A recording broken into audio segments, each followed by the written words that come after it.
श्री गुरु के पदों को है मेरा दंडौत प्रेम से, यही प्रेम रहे स्थायी, कृपा दृष्टि वही आचार करके ऐसा सनातन मुमुक्षु ने किया प्रश्न। गुरु बोले सिद्धांत सबको सुनो, मैंने श्रुति स्मृति शास्त्र पुराण आदि है पढ़ी, यथा विधान कर्मों को उनके करके रखा, तो भी चंचलता मेरे मन की मिटती नहीं, समाधान नहीं स्थायी, वो कैसे मुझको मिले। कहे तत्श्रुति वो क्या है तुम रहता कहाँ, हंसी कहा जिसे वो क्या ध्यान में बैठता नहीं, देखना उसको कैसे जो देखे वह कौन है, जानना चाहता हूँ ये यथार्थ मुझको कहे। यहाँ मोक्ष इच्छा दर्शन योग नामक अध्याय पहला संपूर्ण। यह प्रश्न मुमुक्षु का सुन के श्री गुरु कहे, लक्ष्य सिद्धांत का जो सो निश्चयार्थ स्वरूप, यही विज्ञान की रीति साक्षात्कार स्वरूप का, इसी का बोध होने से दृढ़ निश्चय है। जड़ चैतन्य की ग्रंथि छूटने का सुमार दिए, बतासे अपने आगे रखना भूलना नहीं, फिर वे सूक्ष्म दृष्टि से देखना बोध के लिए, ये में बोध होते ही मुक्ति है ब्रह्मजाल से। यहाँ गुरु स्थापन योग नामक अध्याय दूसरा संपूर्ण। स्वरूप वस्तु का देखो, देखा सोशल जानना, भरी है मध्य में इसके अक्षर ब्रह्म मिठास। नाम शक्कर जो है वो पुरुषोत्तम भाव है, प्रेम का ये निज स्थान, ध्यान के हेतु से यथार्थ बोध होने को निज मूल स्वरूप का, वस्तु में त्रिपुटी देखी कल्पना से स्वभाव, इंद्रियों से दिखता है षडसो तत्व है कहा, तुमसे अक्षर को जाना कसी निश्चय नाम।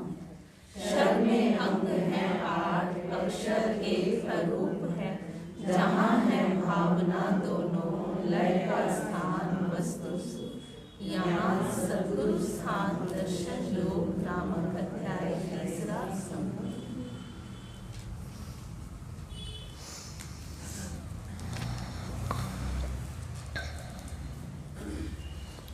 नाम शक्कर जो है वो पुरुषोत्तम भाव है, प्रेम का ये निज स्थान, ध्यान के हेतु से। नाम शक्कर जो है वो पुरुषोत्तम भाव है। यहाँ पर शक्कर नाम से जो वस्तु है वही परमार्थ में, उदाहरण में जो शक्कर है, लक्ष्यार्थ में वही पुरुषोत्तम है, ऐसे समझो। यहाँ जिसको शक्कर, उदाहरण में हम शक्कर कह रहे हैं, लेकिन जब हम कहेंगे लक्ष्य सिद्धांत का, लक्ष्य में सिद्धांत के, उसका नाम है पुरुषोत्तम। तो नाम शक्कर जो है वो पुरुषोत्तम भाव में वो पुरुषोत्तम है। यहाँ नाम शक्कर जिसका रखा है, जब उसको लक्ष्यार्थ भाव में लेंगे तो वो पुरुषोत्तम भाव है। अब इसी पुरुषोत्तम भाव में क्या विशेषता है? प्रेम का ये निज स्थान। किस हेतु से? ध्यान के हेतु से कहा। हेतु मतलब लक्ष्य, कारण। यहाँ पे कारण लिया है ध्यान। अर्जुन ने भी पूछा ध्यान हेतु कहाँ आपको देखूं मैं, किस किस भाव में आपका ध्यान मैं करूं? भगवान ने कहा विभूति सर्व मुझ में जानो, मुझे ही गहो। जो कुछ भी विभूतियाँ दिखती हैं मुझ में जानो, मुझ में मतलब पुरुषोत्तम में, मुझे ही गहो, मेरा ही ग्रहण करो। यहाँ भी जिज्ञासु ने पूछा था असी कहा जिसे वो क्या ध्यान में बैठता नहीं, देखना उसको कैसे जो देखे वह कौन है। तो अब वो कह रहे तू जो कहता ना ध्यान में बैठता नहीं, तो अब मैं तुझे बता रहा हूँ कि ध्यान में का हेतु क्या है, ध्यान कैसे किया जाता है। ध्यान उसे कहते हैं जिसमें ध्याता, ध्यान और ध्येय त्रिपुटी ना रहे। जब हम इदम रूपेण किसी भी वस्तु का ध्यान करते हैं तो मैं ध्याता होता हूँ, ध्यान जिसका करते हैं वो ध्येय होता है। तो ध्यान मुझ ध्याता को ध्येय से जोड़ता है। जैसे इस समय आप ध्याता का ध्येय है ये समझना, और ध्यान से हम कहते हैं सुनो। तो ध्यान आपका आप ध्याता को इस विषय से, इस शब्द रूपी ध्येय से जोड़ रहा है। तो ध्येय हो गए शब्द, ध्याता हो गए आप, और ध्यान के माध्यम से आप ध्येय से जुड़े हुए हैं। ये ध्यान ध्याता और ध्येय को आपसे अलग रखता है, या यूं कहो ध्यान ध्याता को ध्येय से अलग रखता है। तीन बने रहते हैं। ध्याता ध्येय को सुन रहा है, समझ रहा है ध्यान से, इसलिए तीन है और तीन ही बने रहेंगे। इसलिए ये प्रेम का निज स्थान नहीं है। प्रेम का निज स्थान क्या है? जहाँ ध्याता, ध्येय और ध्यान तीन न रहें। जहाँ तीन रहें उसे हम प्रेम नहीं कहेंगे, क्योंकि प्रेम गली अति सांकरी, तामे दो न समाए। प्रेम की गली में दो नहीं समाते, एक ही रहता है। वो एक कैसे रहता है? एक शब्द भगवत गीता में भी आया है कि अब गे बताता हूँ जिसके मुक्ति ज्ञान से वो अनादि परम ब्रह्म है सता सत से परे।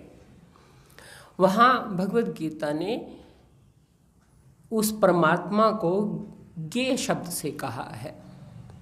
इसलिए गे शब्द से कहा है कि जानने योग्य है। गे मतलब एक हम गे शब्द प्रयोग करते हैं जिसे हम जानते हैं। जो इस समय आपको मैं कहूँ कि आप जो समझ रहे हो, आप ज्ञाता हो, सुन रहे हो, ध्यान से सुन रहे हो, तो आप कहोगे मैं ध्यान से सुन रही हूँ, इसलिए मैं आपको उस समय कहूँगी आप ध्याता हो। आप समझ रहे हो तो कहूँगी क्या समझ रहे हो, तो आप कहोगे जो आप समझा रहे हो, इसलिए वो हो जाएगा आपके लिए गे, और आपकी तब संज्ञा हो जाएगी ज्ञाता। और जिस ज्ञान से आप समझ रहे हो वो ज्ञान आपको उस गे से आपको जोड़ रहा है। तो आपकी संज्ञा बदल जाती है जैसा आप अपने में धारणा रखते हो।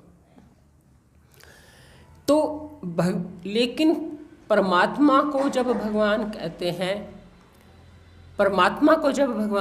हैं, अब गे बताता हूँ, तो वहाँ गे से प्रयोजन जानने योग्य से है, जिसको जो सिर्फ वही ऐसी तत्व है जो जानने योग्य है। खैर, तो अब जो है इनको मुलट्ठी या कुछ दे दो।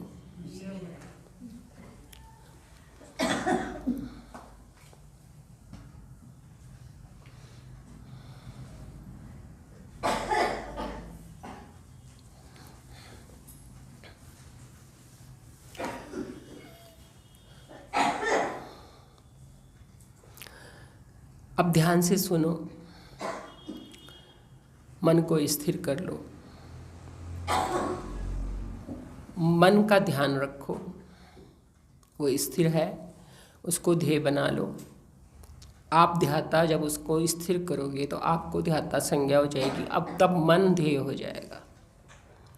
पहले वो ज्ञेय होना चाहिए कि आपने उसे जाना कि वो स्थिर है। जब आप उसे जान रहे हो तो वो ज्ञेय है। अब आपका उसका ध्यान रख रहे हो तो वो ध्येय है।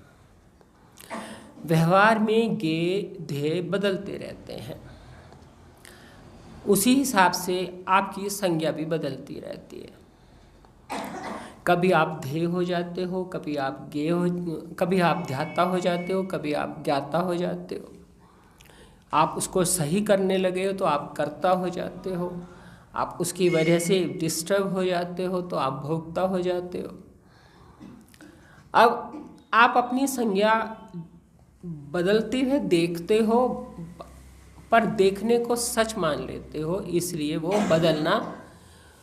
बदलना आपको अपने में दिखता है। बदलना आपको अपने में दिखता है, पर बदलता वो दृश्य में है। अब यहाँ थोड़ा विषय ज़्यादा ध्यान से सुनने का है, इसलिए हलचल कृपया ना करें। अब कह रहे हैं प्रेम का ये निज स्थान ध्यान के हेतु से कहा।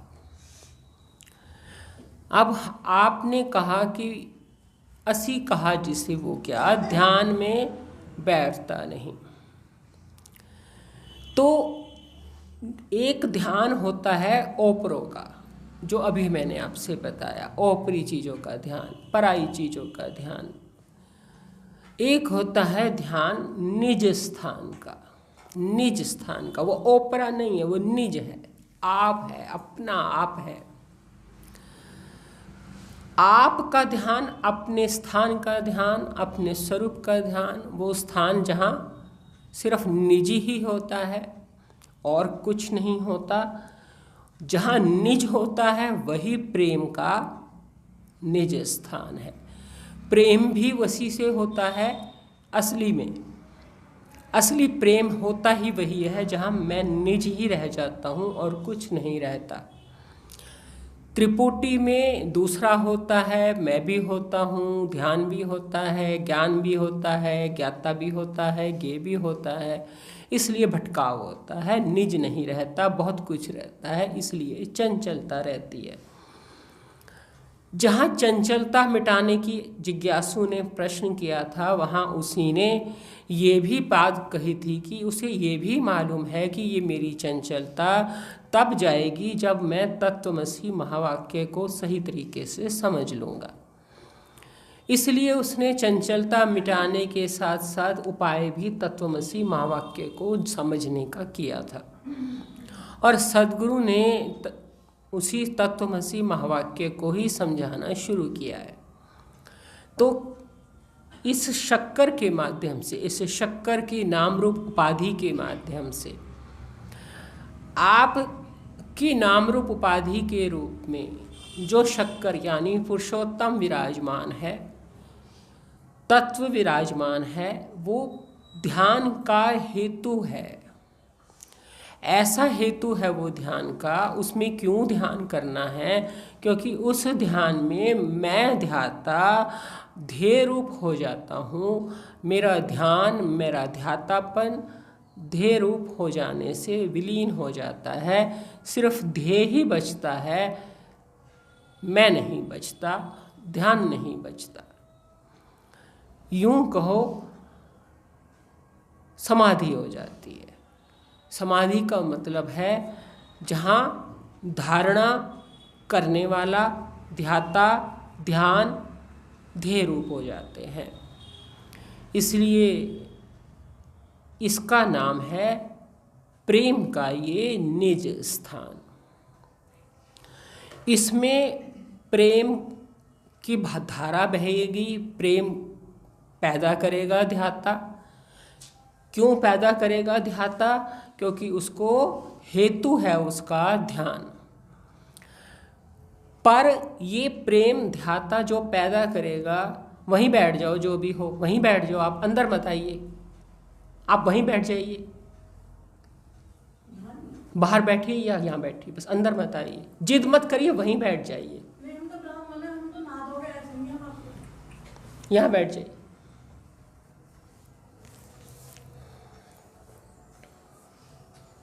आप लोग कुंडी क्यों नहीं मारते? किसकी ड्यूटी है कुंडी मारने की?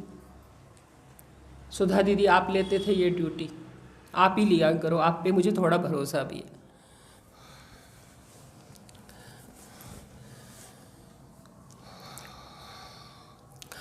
तो ध्यान ये देना है कि यहाँ जिज्ञासु से ये कहा जा रहा है कि तू चंचलता मिटाना चाहता है, तो तेरे भीतर जो प्रेम है उसको तू इधर उधर मत भटका, उसको तू निज स्थान पे केंद्रित कर।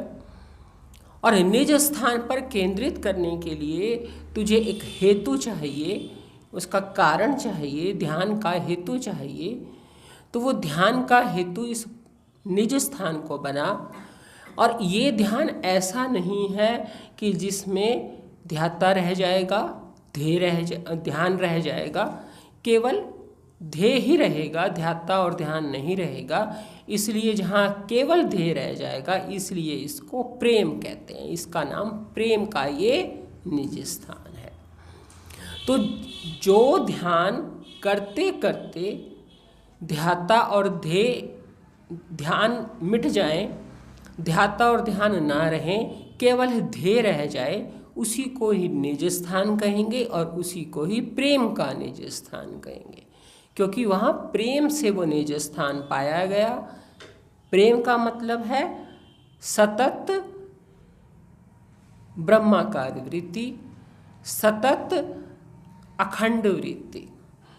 सतत अखंड वृत्ति निज स्थान पर आकर के टिक जाएगी। ध्यान करते करते तो ध्यान भी नहीं रहेगा, ध्याता भी नहीं रहेगा, केवल ध्येय रह जाएगा। ये हेतु लेकर के यहाँ पर प्रेम किया जाएगा, ध्यान किया जाएगा, पर होगा वो निज स्थान, दूसरा नहीं होगा, ओपरा नहीं होगा, कोई ओपरा उसमें ध्यान का विषय नहीं होगा, केवल निज ही ध्यान का विषय होगा। तो जहाँ निज स्थान ध्यान का ध्येय होगा, वहाँ केवल ध्येय रह जाएगा, ना ध्यान रहेगा, ना ध्याता रहेगा। अब इस बात को बाकी फिर आप विषय के अनुसार समझना।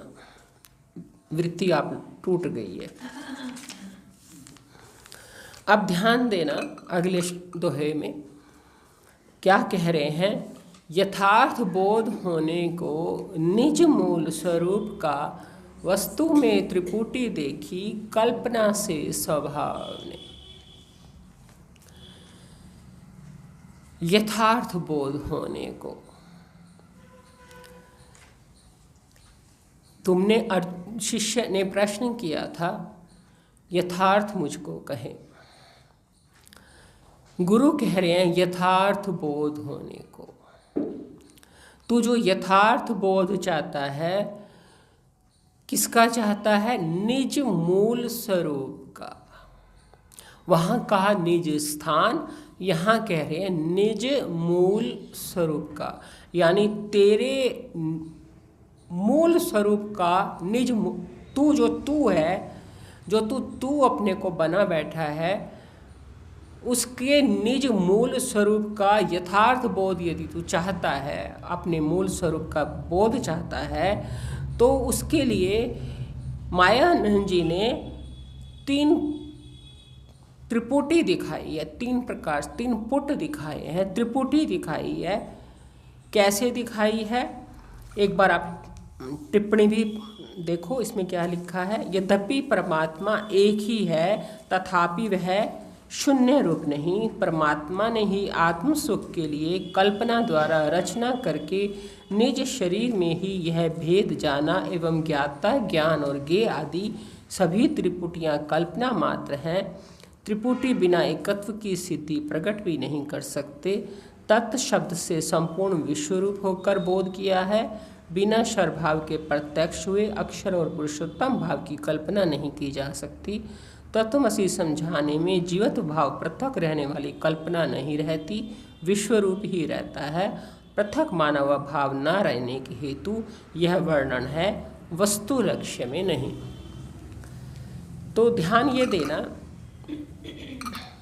कि अब हम त्रिपुटी की बात करते हैं, फिर टिप्पणी की भी बात करेंगे। पहले उन्होंने क्या कहा? यथार्थ बोध होने को निज मूल स्वरूप का। अब निज अभी आप ऐसे समझ लो कि इस मिठास को भ्रम हो गया है कि मैं ये कटा फटा रूप हूँ।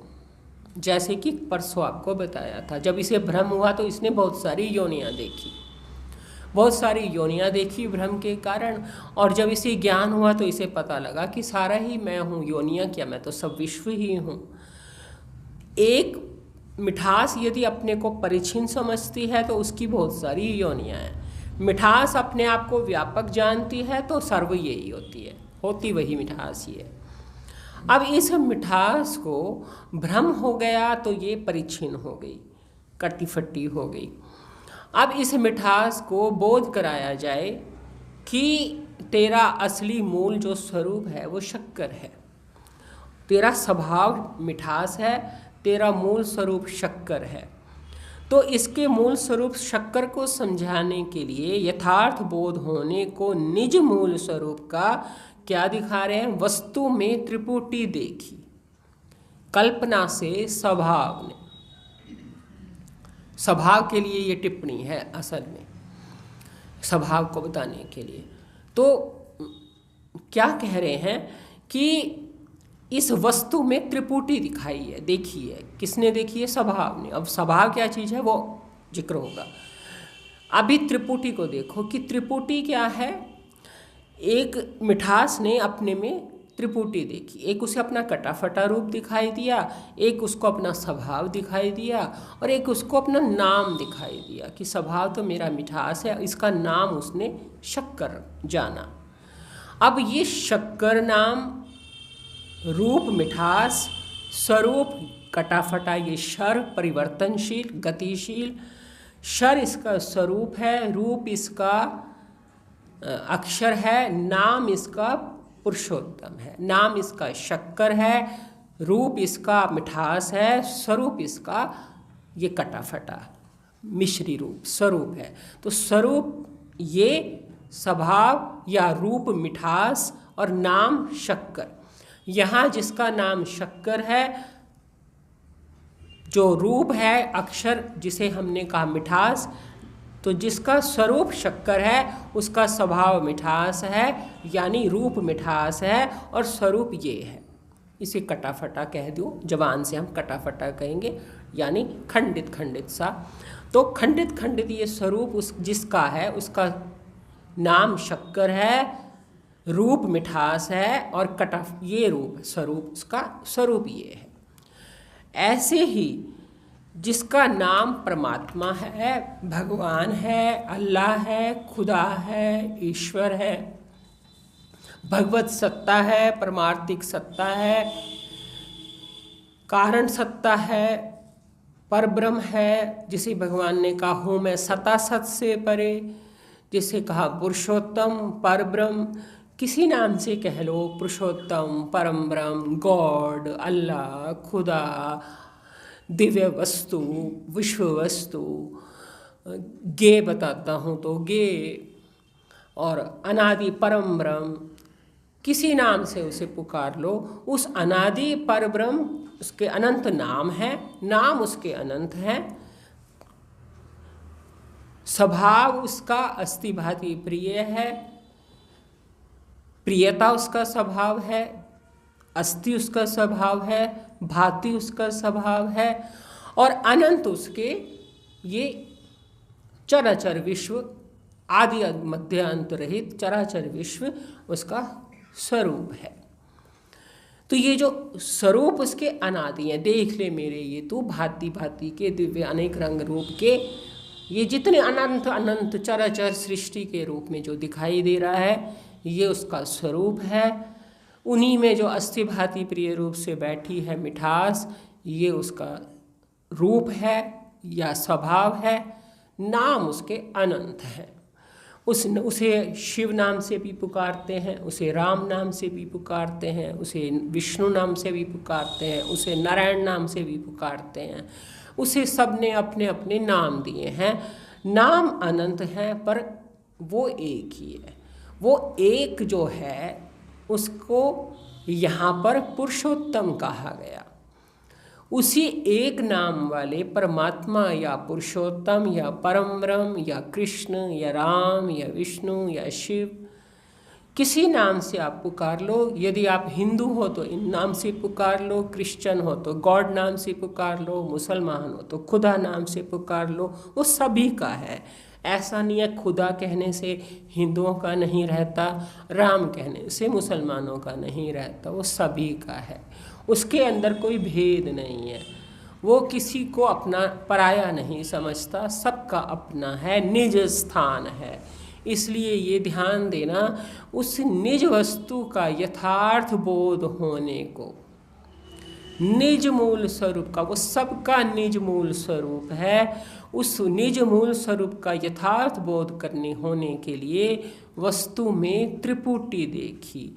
कैसे, क्यों त्रिपुटी देखी? क्योंकि त्रिपुटी देखे बगैर हम वस्तु को नहीं जान सकते। जैसे अभी मैंने आपको उदाहरण दिया कि बिना हमें किसी चीज़ को जानना है तो हमें कहा जाएगा जानो, जिसको जाना जाएगा कहेंगे, आप पूछोगे किसको जानो, हम कहेंगे उसको जानो, तो वो गे हो जाएगा। हम कहेंगे किसको देखूं, तो कहोगे वो दृश्य हो जाएगा। आप कहोगे किसका ध्यान करूं, अर्जुन ने जैसे पूछा किसका ध्यान करूं, तो भगवान ने कहा जानो, मुझे देखो, मेरे अलावा कुछ मत देखो। अब मैं कौन हूँ उसका बोध करा दिया।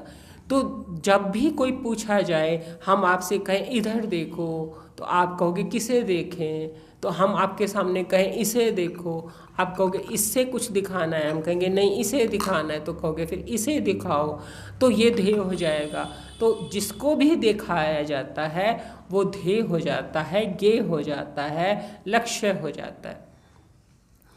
तो ये मनुष्य का, जीव का एक स्वभाव है कि बिना त्रिपुटी देखे वो कोई बात समझ नहीं सकता। पहले त्रिपुटी जरूर खड़ी करनी पड़ती है, तब दिखाया जा सकता है, क्योंकि जब कोई जानने वाला होगा तो उसे जानी गई वस्तु भी चाहिए और उसमें जोड़ने वाला ध्यान या ज्ञान या कोई ना कोई कर्म चाहिए।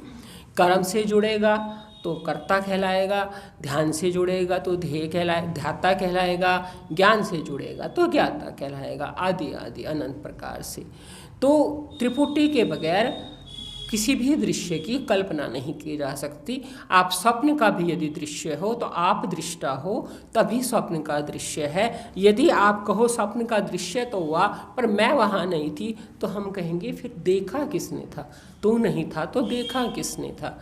तो इसी तरह से आपने कोई फिल्म देखी तो फिल्म देखने का मतलब है कि वो फिल्म आपने देखी तो आप दृष्टा हो और वो फिल्म दृश्य है और उसको दर्शन वृत्ति ने जोड़ा।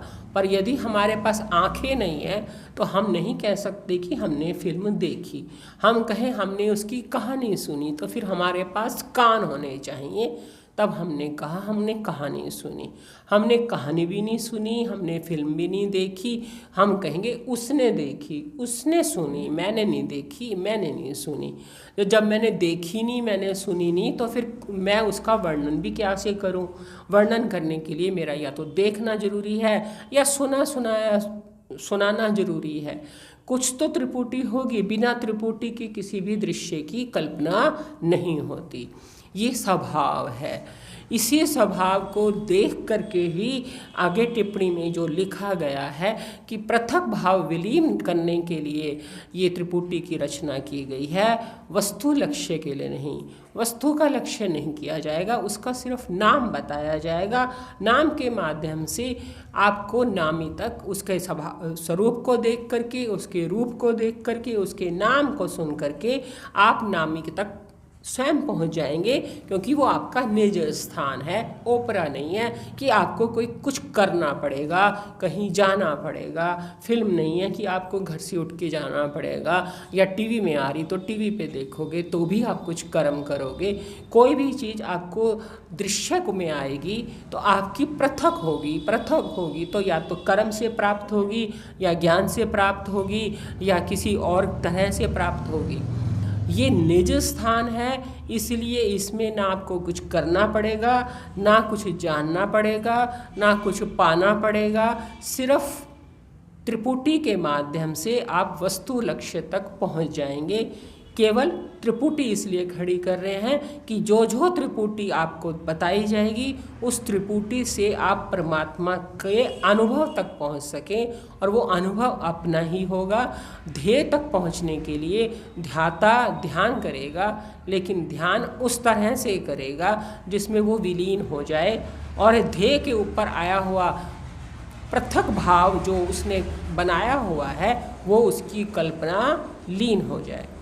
पृथक भाव वाली कल्पना को नष्ट करने के लिए ये ज्ञान है, पृथक भाव वाली कल्पना को नष्ट करने के लिए ये ध्यान है, पृथक भाव वाली कल्पना को नष्ट करने के लिए ये सारा समझाया जा रहा है। वस्तु लक्ष्य के लिए नहीं समझाया जा रहा, वस्तु का लक्ष्य तो स्वयं से स्वयं को ही होगा, क्योंकि स्वयं प्रकाश परमात्मा है, उसे स्वयं से स्वयं को ही जाना जाता है। वस्तु का कोई भी बुद्धि कोई भी लक्ष्य नहीं करेगा, स्वयं ही स्वयं को अपने आप से अपने में अपने को देखेगा, अपने को लखेगा।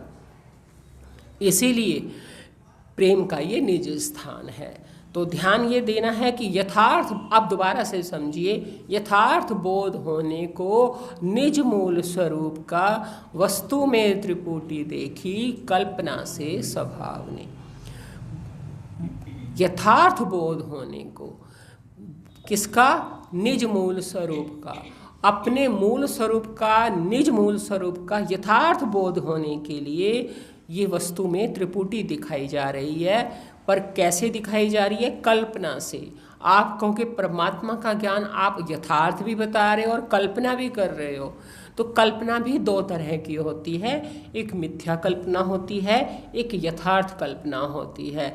इसलिए ऐसा मत मान लीजिए कि एक तरफ से यथार्थ की बात कर रहे हैं और दूसरी तरफ से कल्पना की बात कर रहे हैं। यथार्थ कल्पना की बात कर रहे हैं, मतलब जैसे मैं आपको उदाहरण दे देती हूँ कि हम यथार्थ कल्पना करते हैं कि गणित में, मैं गणित में आपको कल्पना की बताती हूँ। मान लीजिए हम कल्पना करते हैं यथार्थ की, एक कल्पना करते हैं ऐसे ही बैठे बैठे हमें कुछ निकालना है कि यहाँ पर कितने व्यक्ति बैठे हैं, हम एक यथार्थ ज्ञान करना है। तो हम एक कल्पना कर लेते हैं कि एक लाइन में इतने बैठे हैं, कुल मिलाकर के इतनी लाइनें हैं, तो इतने बैठे हैं। हमने एक लाइन की गिने और फिर लाइन गिन ली कितनी है, उसके बाद हमने कहा आंसर निकाल लिया इतने हैं। अब है तो ये कल्पना, सिर्फ हमने लाइन ही तो गिनी है और एक लाइन के व्यक्ति गिने हैं। अब आप इसे ये तो नहीं कह सकते तुमने कल्पना कर ली और उत्तर निकाल लिया। आप कहोगे नहीं, है तो यथार्थ ही बात तो सही है, पर की तो कल्पना ही है कि एक में इतने बैठे हैं तो बाकी कुल मिलाइने इतनी हैं तो इतने हो गए।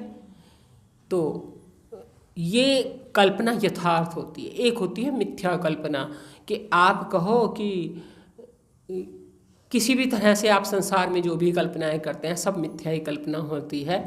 कि आप कहो मैं स्त्री भी हूँ, मैं माँ भी हूँ, मैं पत्नी भी हूँ, मैं बेटी भी हूँ, मैं फलानी भी हूँ, मैं ढिमकानी भी हूँ, मैं जागृत भी सच्चा है, स्वप्न भी सच्चा है, सुषुप्ति भी सच्ची है, मेरा तीनों कालों में जाना भी सच्चा है, लेकिन मैं शरीर भी हूँ।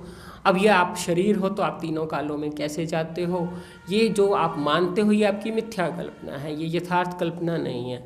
या आप स्वप्न में चले जाते हो शरीर छोड़ के, इसका मतलब फिर आप शरीर भी छोड़ लेते हो, तो फिर आप शरीर कैसे हो? बिना शरीर छोड़े आप स्वप्न में नहीं जा सकते। जो भी हम आपको ज्ञान बताते हैं वो यथार्थ बताते हैं, तो उसके माध्यम से जो संसारिक ज्ञान मिथ्या निकलते हैं वो मिथ्या ही कल्पना होती है, इसलिए मिथ्या निकलते हैं। आप कहते हो आँख मैं हूँ और आँख मेरी है, तो दोनों कल्पना एक साथ सच्ची नहीं हो सकती, या तो मैं है या मेरी है, इसलिए ये मिथ्या कल्पना है। तो जितनी भी दृश्य को लेके, शरीर को लेके कल्पनाएं हैं, ये सब मिथ्या कल्पना है। और ये जो मैंने आपको लाइन गिनने की बात बताई, ये तो एक एग्जाम्पल दिया, लेकिन ये जो पुरुषोत्तम की कल्पना है ये यथार्थ कल्पना है। यथार्थ कल्पना का मतलब ये होता है कि जितनी भी देह को मैं मान करके कल्पनाएं की जाती हैं वो सब मिथ्या कल्पनाएं होती हैं, क्योंकि वो मैं और मेरा नहीं बनती, मैं मेरा हो नहीं सकती। मैं का मेरा वही होगा जो मैं के साथ रहता है। मैं का मेरा मैं से पृथक हो नहीं हो सकता। जब मैं अलग है तो मैं का मेरा उससे अलग हो गया तो मेरा नहीं रहा, फिर वो पृथक मानी हुई वस्तु मेरी नहीं होती। मैं का मेरा वही होता है जो मैं के अंग संग रहता है, हमेशा साथ रहता है, उसका स्वरूप बन के रहता है, उसी का आधार बन के रहता है, उसी में रहता है, उसको कभी छोड़ता नहीं है। तो मैं जिसमें लहर बन के रहती है, मैं जिसमें कार्य रूप में रहती है, वही मैं का मेरा है। बाकी सब मिथ्या कल्पना है। तो ये यथार्थ कल्पना इसलिए कही जाती है कि वस्तु को इसकी मिथ्या कल्पना ये मानी जाएगी कि ये अपने आप को बस कटा फटा रूप मान ले। आपको बात नहीं समझ में आ रही तो इस तरह समझ लीजिए कि ये कटा फटा रूप आपको ये माने कि मैं कटा फटा रूप हूँ, मिश्री हूँ, तो ये इसकी मिथ्या कल्पना है। और इसकी अपने वास्तविक स्वरूप शक्कर का ज्ञान कराने के लिए इसको एक कल्पना कराई जाए कि तेरा बाहरी रूप जो है ये बदलने वाला क्षर है और तेरा भीतरी स्वरूप रूप जो है वो मिठास है, वो बदलता नहीं है, इसलिए तेरा नाम शक्कर है। तो ये बात ये भी इसको कल्पना की कराई जा रही है। एक ही वस्तु में है, एक ही वस्तु सिर्फ शक्कर ही, पर उसका स्वभाव दिखा करके, उसका स्वरूप दिखा करके उसको वस्तु दिखाई जा रही है कि तू शक्कर निकली और बाकी सब तो तेरा मिठास या जो बाहरी रूप है ये तेरी कल्पना है। लेकिन इस कल्पना के माध्यम से हम तुझे सिर्फ शक्कर दिखा रहे हैं। अब तू सिर्फ शक्कर है, अब तेरे में मिठास दिखे, स्वरूप दिखे, कोई फर्क नहीं पड़ता। तू निश्चय कर कि तू शक्कर है, और जहाँ शक्कर होगी वहाँ उसके साथ मिठास होगी ही होगी। स्वभाव वस्तु का जोड़ा है सनातन जान तो, विकार गुण होते हैं पैदा जानो स्वभाव से। तो स्वभाव वस्तु का तो जोड़ा है, तो उसके साथ जहाँ वस्तु है वहाँ उसका स्वभाव रहेगा ही रहेगा।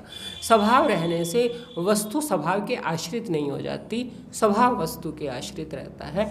इसलिए जो ये वस्तु है शक्कर, ये शक्कर ही शक्कर है, इसका स्वभाव मिठास इसके साथ ही रहता है, जिसको रूप कहा। यहाँ पर रूप भी कह देते हैं, स्वभाव भी कह देते हैं। तो जो इसका स्वभाव या रूप है शक्कर का, वो इसके साथ रहता है। तो इसी शक्कर को जन्माने के लिए यथार्थ बोध होने को निज मूल स्वरूप का वस्तु में त्रिपुटी देखी कल्पना से स्वभाव ने। हमारे यहाँ स्वभाव का मतलब इसका स्वभाव नहीं, ये जो जीव भाव का एक स्वभाव है कि कल्पना करता है, बिना किसी वस्तु को जानने के लिए त्रिपुटी खड़ी कर देता है, और उसके बगैर वो किसी वस्तु को जान नहीं सकता। इसलिए कल्पना करके एक स्वभाव खड़ा किया कि त्रिपुटी देखी, और फिर हम त्रिपुटी के माध्यम से उस वस्तु तक पहुंच जाएंगे। तो वो त्रिपुटी क्या है? इंद्रियों से दिखता है शर, सो तत् है कहा, तम से अक्षर को जानो असी निश्चय नाम। अब ये त्रिपुटी है परमात्मा की, इंद्रियों से दिखने वाला शर के रूप में, त्वम से अक्षर के रूप में, और असी निश्चय नाम है। ये त्रिपुटी है। तो इस त्रिपुटी को धीरे धीरे खोली जाएगी, और मुझे उसमें आपकी एकाग्रता अपेक्षित है। जिनकी एकाग्रता नहीं बनती वो थोड़ा पीछे बैठें, और जिनकी बनती है वो थोड़ा आगे बैठें। ये थोड़ा ध्यान रखें। इस तरफ की तो फिर भी बहुत एकाग्र होते हैं, दिक्कत सिर्फ थोड़ी पीछे वालों की है। उसमें 4 सही बैठते हैं, 4 थोड़ी गड़बड़ करते हैं, और चूंकि वो मेरी आँखों के ज़्यादा पास पड़ते हैं, ये थोड़ा नीचे पड़ते हैं, ये साइड पड़ते हैं, तो मेरी नज़र थोड़ी वहाँ ज़्यादा जाती है, वहाँ ज़्यादा जाती है। मैं कोशिश करती हूँ मेरी इधर ही रहे, वहाँ ना जाए, पर चली ही जाती है। और उसमें 2-4 व्यक्ति ऐसे हैं जिनकी एकाग्रता में थोड़ी दिक्कत है। तो जिनकी एकाग्रता नहीं बनती या जिनकी बार बार गर्दन नीचे हो जाती है, आँख नहीं मिला पाते, वो थोड़ा पीछे बैठें और बाकियों को आगे होने दें। यदि आप आँख ऊपर कर ही नहीं रहे तो फिर आप पीछे बैठो। आप आगे क्यों बैठते हो? जब आपने आँख तो ऊपर करनी ही नहीं है तो आप पीछे बैठो। दूसरों का हक क्यों मारना? और जिनको लगता है कि हाँ जी हम ध्यान से सुन सकते हैं, फिर वो अपने पे अपनी कृपा करके आगे बैठें। तो कोशिश ये करें, मैं भी कोशिश बहुत करती हूँ कि मैं इतने तक ही देखूँ, उधर थोड़ा कम देखूँ, लेकिन चूँकि वो मुझे कन्वीनियंट पड़ता है तो मेरी निगाह उधर ज़्यादा चली जाती है। कोशिश रहती है, पर इंद्रियों का अपना स्वभाव है, वो वहीं जाती हैं जहाँ उन्हें अनुकूल पड़ता है। तो ध्यान ये रखना है कि त्रिपुटी देखनी है हमें। 3 पुट दिखाए जाएंगे, लेकिन यथार्थ कल्पना कराई जाएगी, मिथ्या कल्पना नहीं कराई जाएगी। कल्पना का इसलिए कहा क्योंकि परमात्मा यथार्थ वस्तु है, कल्पना नहीं है। लेकिन बिना कल्पना के यथार्थ तक हम नहीं जा सकते। किसी भी चीज़ की यथार्थता जानने के लिए हमें पहले कुछ कल्पना करनी पड़ती है, क्योंकि हम कल्पना करने की आदत है। बिना कल्पना के हम वस्तु तक कैसे जाएं? कुछ तो हमें कल्पना कराओगे। हम परमात्मा को जानने चले हैं तो कैसे जाने? मन का विषय नहीं, वाणी का विषय नहीं, इंद्रियों का विषय नहीं, कैसे जाने? तो हम समझाने के लिए 3 त्रिपुटी दिखाएंगे, कल्पना कराएंगे। उस त्रिपुटी के माध्यम से आप उस वस्तु तक जाओगे जो मन, वाणी, इंद्रियों का विषय नहीं है। फिर भी वो जाना जाएगा, लेकिन लक्ष्य नहीं होगा, सीधा लक्ष्य नहीं होगा। त्रिपुटी के माध्यम से कल्पना कराई जाएगी, यथार्थ कल्पना कराई जाएगी। बाकी उसको आप कैसे करोगे? जैसे जैसे यथार्थ कल्पना कराई जाएगी, आप उसी में प्रेम से निज स्थान को ध्यान के हेतु से कहा। प्रेम का ये निज स्थान है, इसमें आप ध्यान लगाओगे। ऐसे ध्यान लगाओगे जिसमें ध्यान भी ना रहे, ध्याता भी ना रहे, केवल ध्येय रह जाए। तो ध्याता कैसे ध्यान लगाएगा? वो ध्याता को कल्पना से बताएंगे, लेकिन काल्पनिक ध्यान नहीं कराएंगे। ध्यान काल्पनिक नहीं होगा। वैसे आप जो ध्यान करते हो सब काल्पनिक होते हैं। जहाँ त्रिपुटी बनी रहती है वो काल्पनिक ध्यान माना जाता है। जहाँ त्रिपुटी लय हो जाती है वो यथार्थ ध्यान होता है। ये नियम है। परमार्थ में हम इसी को ही ध्यान कहते हैं। जहाँ मेरी कल्पना बनी रही, मेरी त्रिपुटी बनी रही, समझो मैं काल्पनिक चीज़ देख रहा हूँ।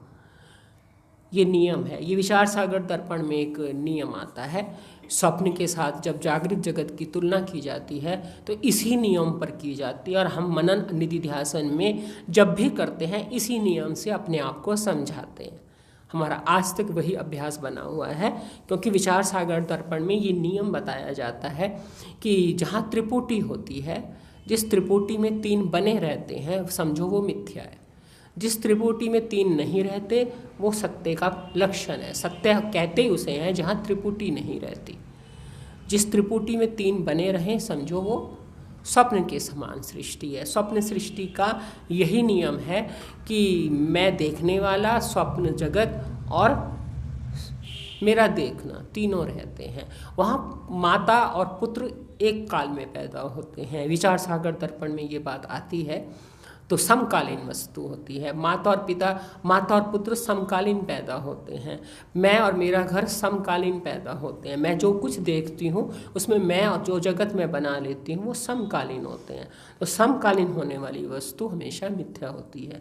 ये नियम है। इसी नियम से जब जागृत जगत का अभ्यास करते हैं, इसी नियम से करते हैं कि समकालीन होते हैं। इधर मैं ज्ञाता बना, ये आपको गे कह दिया मैंने। इधर मैंने कर्तापन उठाया, आप कर्म हो गए। इधर मैंने ध्यातापन उठाया तो आप ध्यान हो गए। तो मैंने जो बना, मैंने को वही कुछ दिखने लगा। मैं भोक्ता बना तो मेरे लिए संसार भोग रूप हो गया। मैं कर्ता बना तो कर्म रूप हो गया। मैं प्रमाता बना तो प्रमेय हो गया। अनादि प्रकार से मैं दृष्टा बना तो दृश्य रूप हो गया। तो त्रिपुटी मैंने खड़ी करी। जब जो त्रिपुटी समकालीन पैदा होती है वो मिथ्या होती है। ये नियम है। क्योंकि स्वप्न को देख करके ही आप ये समझ लीजिए कि वहाँ समकालीन त्रिपुटी खड़ी होती है। इधर माँ, इधर इस जगत में तो कहेंगे माँ तो 60 साल पहले हुई, पुत्र 30 साल पहले हुआ, तो उसका मतलब यह है कि समकालीन नहीं हुए। पर सपनिक जगत के माँ और पुत्र समकालीन होते हैं। इधर आपने अपने को माँ देखा, उधर, लेकिन आप कहोगे व्यवहारिक रूप से तो आप ये कहोगे नहीं, मैं तो 60 साल पहले पैदा हुई, पुत्र मेरा 30 साल पहले। नहीं, जिस पल आप माँ हुए उसी पल पुत्र हुआ। नहीं तो उसको पुत्र कौन कह रहा था? ये कह रहा था। और ये माँ बना, उधर वो, इधर आप पत्नी बने, इधर वो फलाना पति बना, इधर आप बेटी बने तो वो माँ हो गई। समकालीन ही होते हैं, समकालीन ही होते हैं। अभ्यास करो तो दिखाई दे कि समकालीन होते हैं। आप अपने आप को श्रोता कह रहे हो तो मुझे वक्ता कह रहे हो। मैं अपने आप को वक्ता मानूं तो आप मेरे लिए श्रोता हो। तो मैंने इधर वक्ता बना पैदा किया तो आप श्रोता हो गए। तो आप बाजार चले गए, आप खरीदार हो गए तो आपने उसे दुकानदार कह दिया। अब वो दुकानदार कहे कि मैं तो हर पल दुकानदार होता हूँ, तो खरीदार की अपेक्षा से ही होता है। बिना खरीदार की अपेक्षा के उसको कोई दुकानदार नहीं कहेगा, और बिना दुकानदार के आप खरीदार नहीं हो। दुकानदार नहीं तो आप कैसे खरीदार हो? तो आप और दुकानदार और खरीदार समकालीन पैदा हुए। हर चीज़ में आप समकालीन ही पैदा होते हो, समकालीन ही नष्ट हो जाते हो। ये नियम है। तो जो त्रिपुटी बनी रहती है संसार में, हर त्रिपुटी समकालीन पैदा होती है, समकालीन ही नष्ट हो जाती है। उत्पत्ति और स्थिति और लय साथ साथ ही होते हैं। उत्पत्ति काल भी हम देखते हैं, लय काल भी हम देखते हैं। जिसमें उत्पत्ति लय होती है वो हमेशा रहता है। इसलिए भगवान ने कहा कि सब ध्यान हेतु उसने पूछा कहाँ देखो, उन्होंने कहा विभूति सब मुझ में देखो मुझे ही कहो, सब मुझ में ही देखो मुझे ही कहो। मुझ में दिखते हैं, मेरे में ही उत्पत्ति होती है, मेरे में स्थिति होती है और मेरे में ही लय होता है। और इसलिए इस त्रिपुटी में मैं भी नहीं रहता, वह भी नहीं रहता, ध्यान भी नहीं रहता, बस वह ही वह रह जाता है। अब वह रह जाता है तो क्या नाम रह जाता है? नाम तो किसी नाम से पुकार लो, नाम उस नामी के स्वरूप में प्रवेश नहीं करता, पर नाम नामी से अलग भी नहीं होता। ये नियम है। तो उस नामी की महिमा गाने में सर्वांग योग अपने तरीके से महिमा गा रहा है कि यथार्थ बोध होने को निज मूल स्वरूप का वस्तु में त्रिपुटी देखी। क्यों देखी? कल्पना से सब। इसलिए देखिए कि त्रिपुटी देखे बगैर हम कोई बात समझ ही नहीं सकते। यदि त्रिपुटी ना खड़ी करें तो कैसे समझे? हमने यहाँ त्रिपुटी खड़ी करी, तीन चीज़ें त्रिपुटी खड़ी करी, अब यहाँ भी हम त्रिपुटी खड़ी करेंगे। फिर त्रिपुटी खड़ी करने के बाद त्रिपुटी बने थोड़ी रहेगी, वहाँ लय हो जाएगी, क्योंकि प्रेम का ये निज स्थान ध्यान के। तो कैसे देखते हैं कि त्रिपुटी खड़ी भी करें और फिर लय भी हो जाए? और लय तभी होगी जब ध्यान करेंगे प्रेम से। ऐसा ध्यान करेंगे कि ध्यान करने वाला भी ना बचे, ध्यान भी ना बचे। समाधि की, उसको ही समाधि का है। समाधि का मतलब है जहाँ धी सम हो गई, सम मतलब लय हो गई। उसने अपनी ये, जब आप संसार का ध्यान करते हो धी सम होती है कि विषम होती है? विषम ही होती है ना, बदलती है ना, पल पल बदलती है, सम तो नहीं रहती। सम कैसे रहेगी? सम रहेगी तो सर्दी को और गर्मी को सम देखेगी? नहीं देख सकती। सर्दी के अपने कपड़े हैं, गर्मी के अपने कपड़े हैं, सर्दी का अपना एहसास है, गर्मी यहाँ सम रह ही नहीं सकता, क्योंकि ये विषम है। ये सम कैसे रह जाएगा? समता तो चित्त में आएगी, और समता चित्त में आएगी सम दृष्टि से। इधर थोड़ी सम हो जाएगा, दृष्टि सम हो जाएगी। तो कैसे दृष्टि सम हो जाएगी? जब सब एक ही वस्तु हो जाएगी तो सब कुछ सम हो जाएगा। तो बड़े ध्यान से सुनने का है सर्वांग योग। इसलिए कल से मुझे दरवाज़ा खुला हुआ नहीं मिले।